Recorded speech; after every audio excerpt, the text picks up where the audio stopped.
Welcome. If you've just joined us, Aisha and Albie are with me, and joining us now we have former Brexit Party MEP and Reform supporter Belinda DeLucy. Belinda, welcome. Good to see you. Thank you. And now we're asking this, with the rise of reform, how far can Nigel Farage and his party go? 0207 862 2222 is the number that you need. Tell us what you think. After several failed attempts, the Reform Party leader has finally been elected as an MP. Mr Farage took Clacton in Essex from the Conservatives with almost 50% of the votes. He steered Reform to 4 seats and the third highest share of the vote. In his victory speech, Mr Farage called the result truly extraordinary and warned Keir Starmer that he's coming for Labour next. The plan is to build a mass national movement over the course of the next few years and hopefully be big enough to challenge the general election properly in 2029. What is interesting is there's no enthusiasm for Labour, there's no enthusiasm for Starmer whatsoever. In fact, about half of the vote is simply an anti-Conservative vote. This Labour government will be in trouble very, very quickly.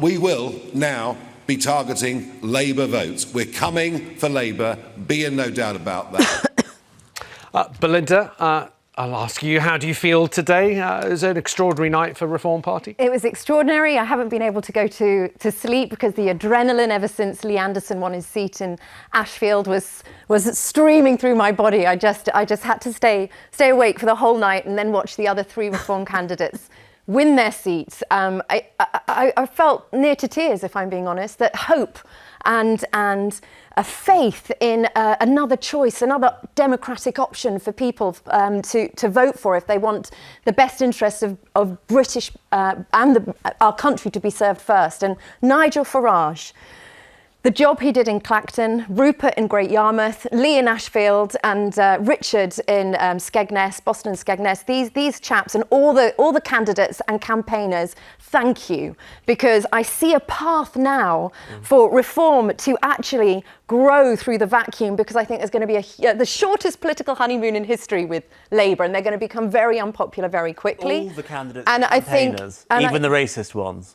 No, Albie, I know that you feel very strongly about this. I feel as strongly about it as you do, and you know that. But Reform is a very, very new party. We had a call to arms. We had 6 weeks.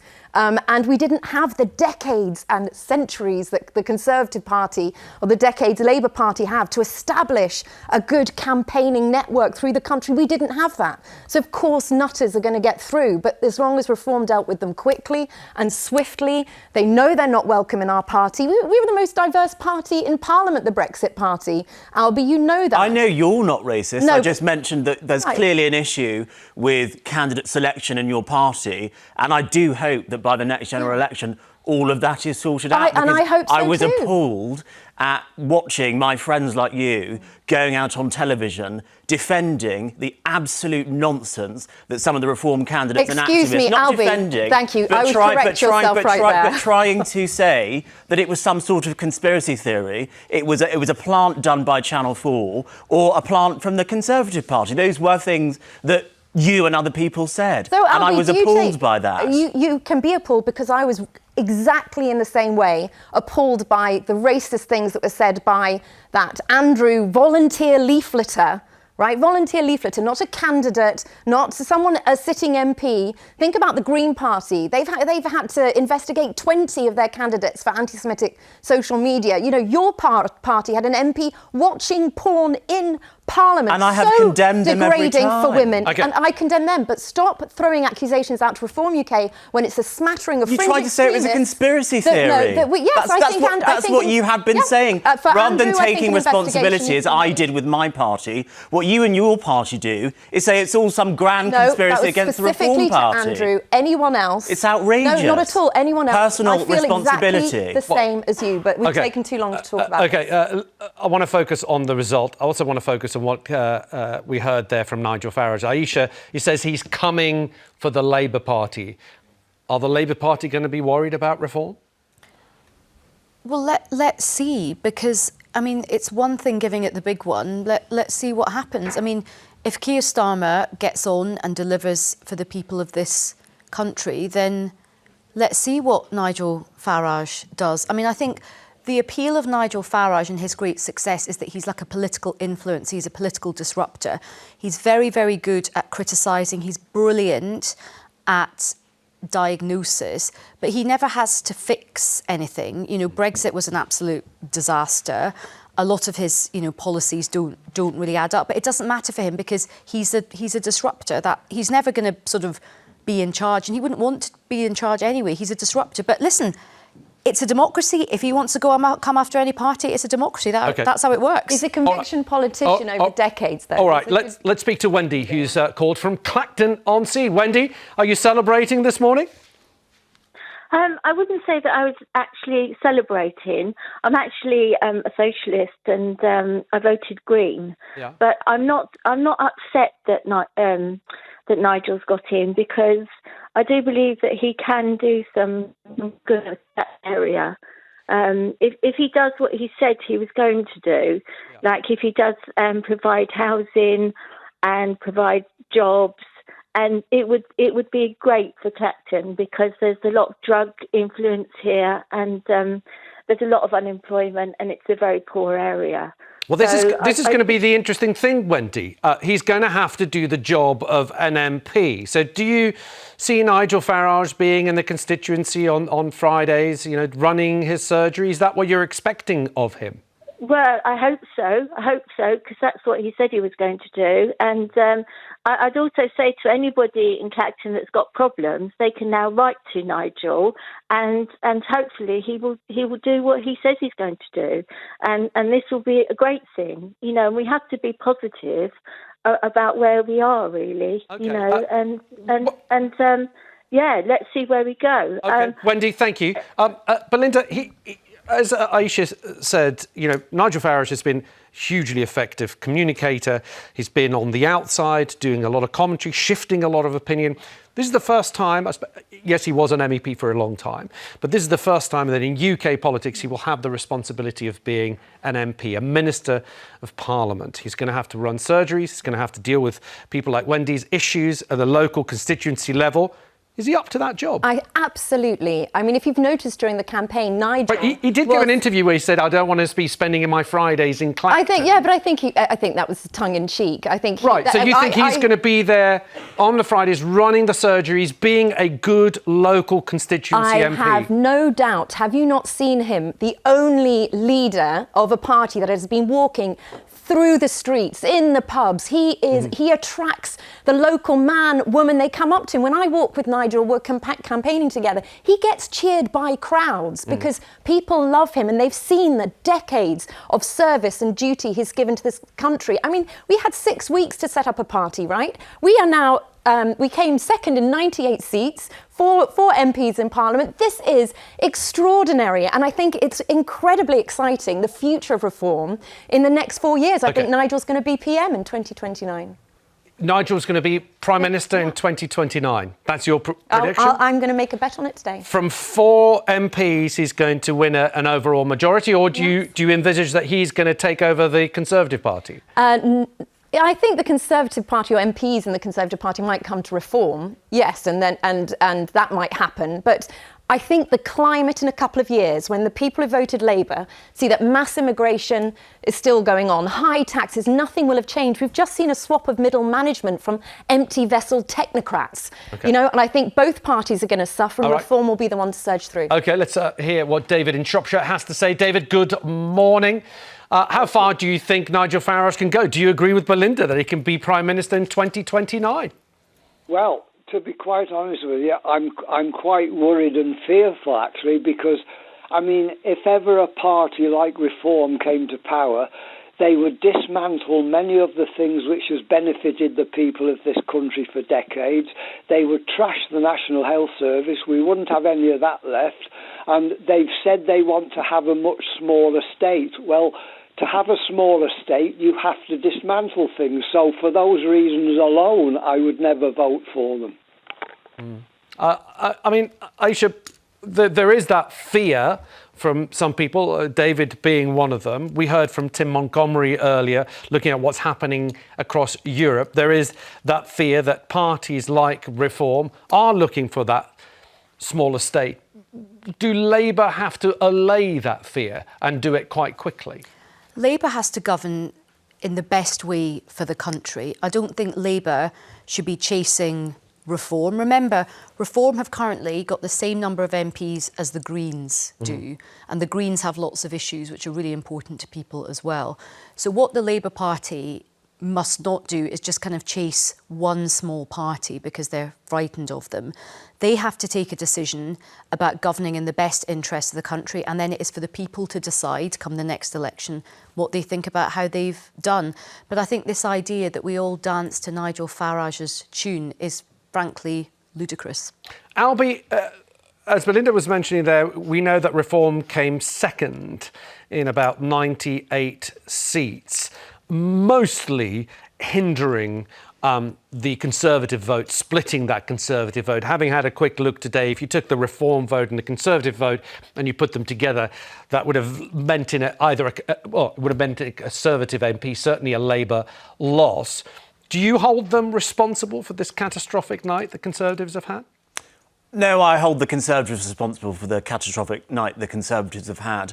Look, ultimately, parties like Reform thrive when mainstream parties do not deliver the things they say they are going to deliver for the British people, which is why this has got to be a warning to Labour. Belinda is right to say that if in 2029 the Labour Party has not deliver for the British people on the issues that they want solving, whether that's immigration, housing, NHS, tax and spend, education, defence, it will be the Reform Party that benefits from that, because over the last 30 years, longer than I've been alive, the mainstream parties have been in power and they simply have not delivered. So good luck. OK, well, look, let's take another call. Carol in Essex. Carol, good morning to you. How far can the Reform Party and Nigel Farage go, according to you, Carol? I think he can go all the way. I think I work in the NHS. I've been in the NHS for 35 years, and I've seen it just go. I'm a nurse, but I also work in the community with community and people. I voted Farage because he was the only one that was speaking up against. I've been a Tory voter for 35 years since I came here, but I would not vote for Tories again because they're not answering our problems that we're addressing. Immigration is huge and they're not dealing with it. And I also feel that Farage answering your issues. Because he's saying that he's going to, deal with immigration. Well, he said you're going to have net zero immigration. Am I right, Belinda? Yes. Zero immigration. That doesn't mean no immigration. No, but net zero immigration. So one in, one out policy. That is going to hit the NHS quite hard, seeing as it relies heavily on people coming in to work in the NHS. So how would that solve your problem working for the NHS? Because the way that we have been treated as staff in the NHS is why we have left. I left and went to the agency. It's nothing to do with, the pay and that. It's the circumstances that we work in and not being heard. It's why so many of us have left. Chelmsford alone, the whole of health visitors all walked out because it's the way we're being treated. And that's the problem. Not anything else.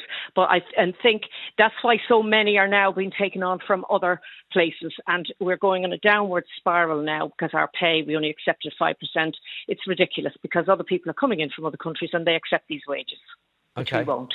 And Nigel Farage has spoken about this sort of the private sector coming in to help for the NHS. Is that something that you support as someone who's worked in the NHS? Do you think that's a solution? I would. I think it will be some form of a solution, better than what we have at the moment. But it's just that I feel Tories were just too busy squabbling the whole time and nothing was getting done. It was ridiculous. Okay. Whereas Nigel, I feel he's brilliant at speaking. I think he's brilliant. And I'm totally 100% with Belinda. Fantastic. Right. Thank you. Thank you very much for your calls on that so far. We're going to now speak to the Reform chairman and newly elected MP for Boston and Skegness. And, of course, regular panellist on the show, Richard Tice. Richard, congratulations. Thank you very much indeed. Yes, it's a great honour to be the Member of Parliament for Boston and Skegness. How do you feel this morning? How do you feel about the success the Reform Party has had overnight? Delighted, a little bit weary because we pushed on through the last 36 hours without any sleep. But we're absolutely delighted. And just picking up on the conversation you just had there, actually, Albie's completely wrong because the real reason that the Prime Minister, Rishi Sunak, went early for a snap election was that he heard that Nigel was about to announce his comeback.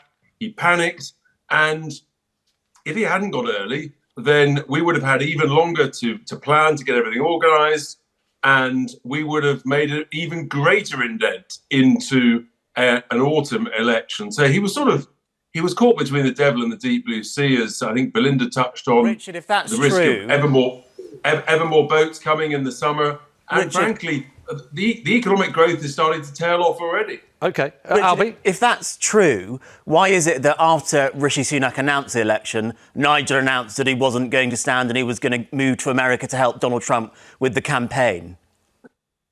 Because basically we were almost ready to go. Nigel had a quick thought and said, can it be done? And then actually what happened was a few days later, when he spent 2 days campaigning with me on the trail, he saw actually the huge groundswell, particularly amongst young people. And that was the first time that dynamic had come through. And just to be clear, he hadn't said he was going to move to America.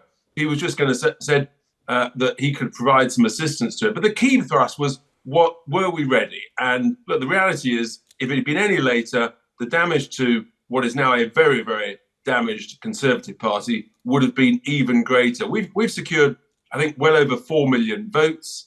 And the question now over the next, frankly, week or 2 weeks and into this next Parliament is, how can you have a system where we get 4 million votes, more than the Lib Dems, and yet the Lib Dems will end up with something like 15 times more seats than us?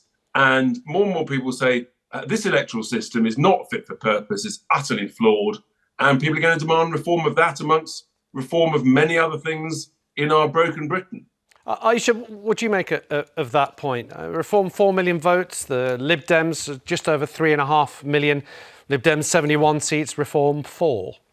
Well, we don't have a system which is based on share of the vote. We have a system which is based on parliamentary constituencies. So, I mean, we've had a situation with the Labour Party where under Jeremy Corbyn, people said, well, he got loads of the vote share, but they were piling up in safe Labour seats. So that is the system we have. Now, the only way that's going to be changed is if Reform can win as many seats under first past the post, and then if they become the government, they can change the voting system. But I don't think it's going to happen anytime soon. What has been really interesting about this election, though, is for all the flaws of first past the post, this election has shown people that actually smaller parties can break through and tactical voting can work against the big two incumbent parties.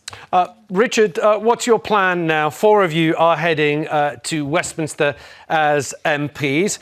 What's going to be the strategy from Reform's point of view? Is it going to be to try and get as many of those 121 Conservative MPs to come and join you on the benches, or do you have different plans? Oh, I'm not sure many of them would pass our vetting criteria. Look, the reality is that we are going to push forwards to the next election, and we're going to make the case that actually Britain needs reform in every area. And we plan to be the opposition to the Labour Party as we head towards the next election. The Tories are going to be infighting amongst themselves. They're not really a Conservative Party. They're a sort of wishy-washy, left-of-centre bunch of social democrats. And some of the people who might consider themselves real Conservatives have actually just been ejected. So, that's our plan. This is a long journey. We're going to make ever more improvements. We're still essentially an entrepreneurial political startup. That's the reality. 3 years ago, we were 0% in the polls, nothing in the bank, and about half a dozen of us round a table working out what was the plan. So, we've shown that we can make massive progress in just 3 years. You wait, just give us another 5 years with a lot more progress. It's going to be huge. OK, and Richard, seeing as you've got big plans for the future, one last question. Are you going to continue to run the Reform Party as a limited company, or is it going to be like every other party that has a committee and has a democratic process of how it runs itself? Well, we have a committee. The reality is most parties, you have to have some form of limited liability for the people at the top. Most parties have that. We'll democratise the party, of course, over the coming period as part of the ongoing process. But you know what? On the thousands of doors I knock on, no one says to me, oh, I'm not going to vote for you because of the structure of your party. I'll tell you what they say. I want to vote for you because I'm concerned about the cost of living. I'm concerned about how I can save more money at the end of the week. I'm concerned about healthcare. I'm concerned about immigration or the safety on the streets. That's what people ask. Literally no one in thousands and thousands of doors says, I don't like the shape of the structure of your party. Forget it. OK. Richard, congratulations on your seat. Thank you for giving us your time this morning. Richard Tice, their chairman of Reform. Is he chairman? Yes, he is chairman. Yes. Yeah, good. Okay, fine. I know, he's going to be fantastic. Let's take a quick call. Sarah in Surrey has got in touch. How far do you think the Reform Party can go, Sarah? Sadly, I think it could go a long way. Regardless of who you voted for in this election, with the state the country is in at the moment, it will take more than 4 years for Labour to put it back on its feet. I think it's extremely worrying that someone, and I believe Nigel Farage is far right, and we've seen this moving across Europe with Le Pen and whatever, that they will then suddenly piggyback on Labour's have not promised, can't deliver in 4 years' time. Sarah, can I ask you what makes you think Nigel Farage is far right? Because of the things I think he's an extremely intelligent man. I think he's an extremely intelligent orator. And the way he phrases things, he can stand back and say, I didn't actually mean that, when underlyingly you all know that he does. Well, I just worry because the term far right is completely gutted now that it means nothing. And a lot of the policies are very centrist policies like, you know, sustainable immigration and UK making its own laws. And we have to be really careful about using that language because Nigel represents millions and millions of Brits. And I'm sure you don't think millions of Brits having their concerns about our borders and security that they're far right, surely? Well, all I can say is that, firstly, I think you're a little bit biased. And secondly, I have concerns. I have concerns about borders and things of that nature, but I would not subscribe to some of the language and some of the things that he says. So it worries me that in 4 years he will then jump on the fact that actually Labour's not done what they've promised. As I say, I'm not necessarily saying I voted Labour or not. All right. But that people are then going to be swayed that, oh, well, we tried for a change, but it didn't happen. Sarah, thank you. I'm going to have to leave it there because we've used up all our time. And, of course, Storm is here. She's ready. She's waiting. Did you stay up all night? I was held hostage by a 2-year-old who's going through a street regression and seems to be the only one in the country that doesn't care about the election. So I caught up as much as I could and I woke up extra early to make sure I was.